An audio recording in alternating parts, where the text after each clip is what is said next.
Hola, buenas tardes. Mi nombre es Laura Reyes y hoy les voy a hablar del tema aprendizaje del control emocional. Para esto les voy a mostrar unas diapositivas. Aprendizaje del control emocional.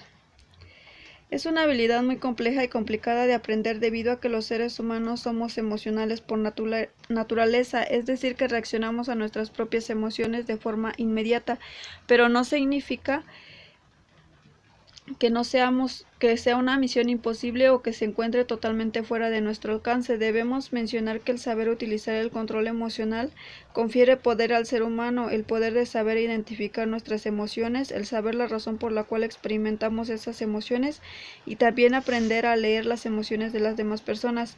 Pero para aprender a desarrollar el control emocional, primero que nada debemos comenzar por lo más básico, que es comprender, entender nuestras propias emociones. Las estrategias de afrontamiento se identifican en tres clases. Las estrategias basadas en la evitación se centran en el problema, suelen ser utilizadas en condiciones de estrés visto como controlables. Son estrategias orientadas hacia la tarea para alcanzar la resolución y modificación del problema. En cambio, las estrategias centradas en las emociones tienden a ser utilizadas cuando percibimos el evento estresante como incontrolable, como lo que se puede experimentar ante el peligro. Se intenta afrontar el problema centrándose en las emociones y liberarlas e intentar relajarse. Y por último, las estrategias basadas en la evitación tienden a manejarse en aquellos momentos en los que las personas asumen y aplazan el afrontamiento activo por la necesidad de ordenar y hacer acopio de sus recursos psicosociales antes de afrontar activamente la situación. Son estrategias centradas en la evasión.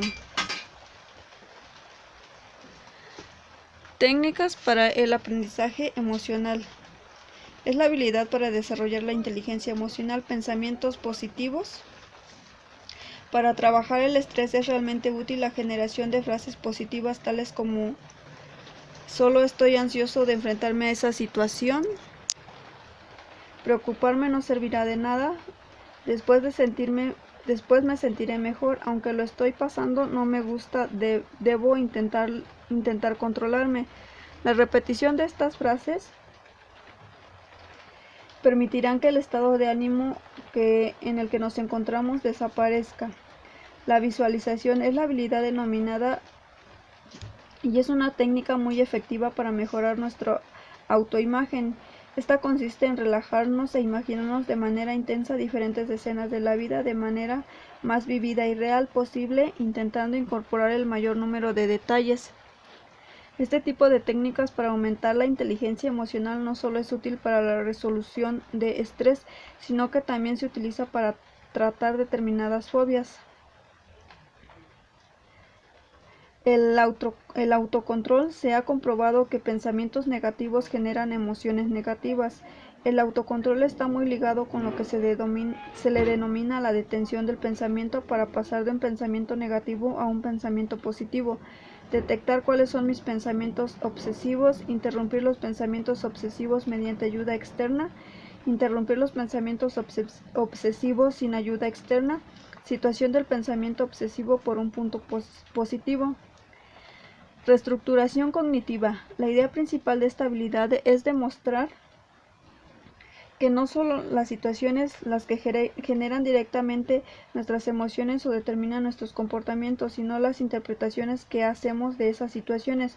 Para combatir este tipo de pensamientos es necesario reconocer la irracionalidad de algunas creencias, aprender a describir de manera precisa una situación a partir de hechos reales, y resolución de conflictos es la habilidad relacionada con la resolución de conflictos. Debe partir de las siguientes premisas: aprender a identificar el conflicto, capacidad para generar soluciones alternativas, habilidad para evaluar cuál es la mejor opción y determinación para la toma de decisiones y puesta en práctica. Aspectos didácticos de la inteligencia emocional, que son los libros, videos y juegos grupales en el aula. Los libros son importantes tanto para distinguir lo que se siente y piensan ellos mismos como lo que sienten y piensan los otros. A través de cuentos o historias siempre podremos agregar el componente emocional. Videos. Los videos propuestos pueden ayudar a jugar, como por ejemplo el juego Traje de Detective. El juego consiste en analizar los estados emocionales de los personajes, preguntarles cómo crees que se sienten y cómo les demuestras. Tienen presente atención tanto en la comunicación verbal como a la no verbal. Crean debates: cómo reaccionarías tú, cómo son las reacciones exageradas o irreales, las emociones en diferentes situaciones, con sus películas favoritas, para trabajar la empatía. Y los juegos en el aula se descubre cómo eres o cómo es un juego con distintas actividades que permiten a los niños descubrir cómo trabaja la propia identidad y experimentar sentimientos y reconocer emociones.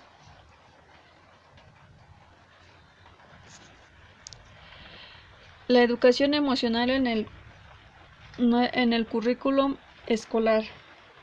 Uno de los aspectos que menos atención ha recibido y que sin embargo tiene mayor repercusión en el ámbito escolar es el papel de la emoción. En los entornos de aprendizaje, el medio escolar, al igual que la familia, debe ser entendido como un sistema en que las interacciones emocionales son bidireccionales y como un espacio de socialización emocional. Probablemente el clima afectivo influirá en las interrelaciones entre los actores del medio educativo e inducirá a los profesores de aprendizaje. Por otra parte, la emoción favorece el aprendizaje en tanto que los aprendizajes se producen asociados a una emoción o se consolidan mejor, y que la emoción orienta el procesamiento de la información. Propuesta curricular para la educación básica. El desarrollo de las emociones será impulsado a nivel primaria, que tiene como fin la formación integral de niños y jóvenes. Se incluyen a lo largo de 6 grados de primaria en un espacio curricular específico para el desarrollo emocional de los educandos. El profesor apoyará a los alumnos para que aprendan a regular sus emociones durante todo el horario lectivo, aunque podrá proponer actividades y reflexiones durante los 30 minutos semanales dispuestos por este fin.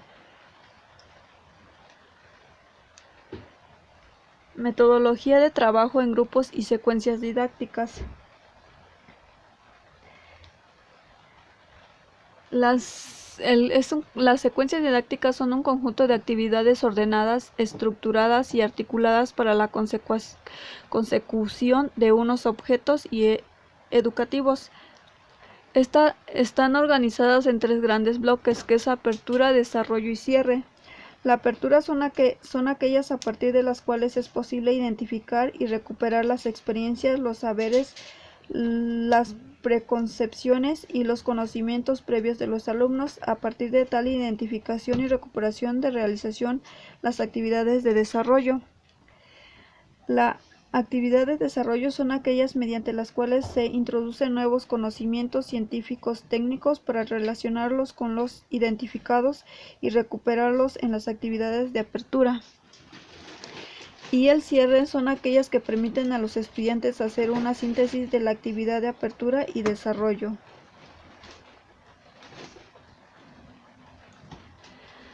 Y por último, la educación infantil, primaria y secundaria. La educación infantil o educación temprana es parte del sistema formal de educación, y en otros es un centro de cuidado o jardín de infancia, y cubre la edad de 0 a 6 años. Los primeros años de vida en el ser humano son fundamentales para el desarrollo futuro de las habilidades requeridas. Por eso esta etapa infantil debe y requiere ser estimulada en todos los sentidos, creando y generando aprendizajes que en la vida futura serán básicos para la vida.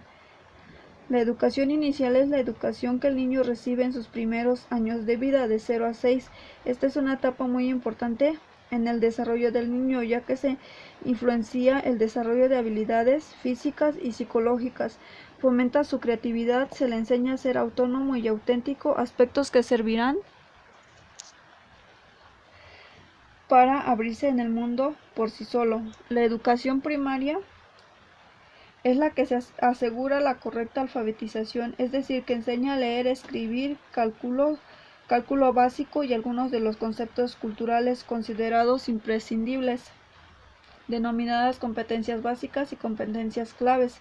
La primera alude al conjunto de conocimientos, capacidades y actitudes adecuado al contexto, y la segunda hace referencia a las competencias que toda persona necesita para su desarrollo personal. Su finalidad es proporcionar a los estudiantes una formación común que haga posible el desarrollo de las capacidades y habilidades individuales, motrices, de equilibrio personal, de relación y de actuación social, con la adquisición de los elementos básicos culturales. Los aprendizajes anteriormente mencionados es de 6 años establecidos y estructurados de la educación que se produce desde los 6 años hasta los 12.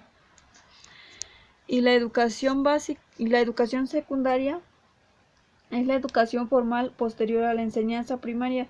Tiene como objetivo capacitar al alumno para poder iniciar estudios de educación superior.